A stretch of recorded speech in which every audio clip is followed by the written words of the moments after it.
महाराष्ट्रामध्ये सत्ता मिळवण्यासाठी महायुतीने मोठा गाजावाजा करत लाडकी बहीण योजना आणली आणि या लाडकी बहीण योजनेच्या अंतर्गत महिलांना दरमहा 1500 रुपये देऊन महिलांची मतं सुद्धा मिळवण्याचं काम केलं।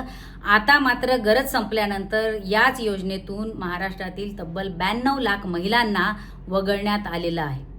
KYC आणि इतर अनेक तांत्रिक कारणं देत या 92 लाख महिलांना लाडकी बहीण योजनेमधून बाद केलं गेलं।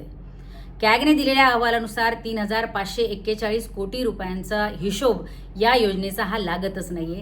याचाच अर्थ या महायुतीने या योजनेमध्ये 3541 कोटी रुपयांचा घोटाळा केलेला आहे। जनतेच्या कराच्या पैशातून लाडकी बहिणींसाठी पैसे दिले गेले।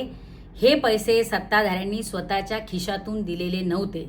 त्यामुळे लाडकी बहीण योजनेमधून वगळण्यात आलेल्या 92 लाख महिलांनाही तुम्हाला हा हिशोब द्यावा लागेल आणि या महाराष्ट्रातील जनतेलाही हा हिशोब द्यावा लागेल।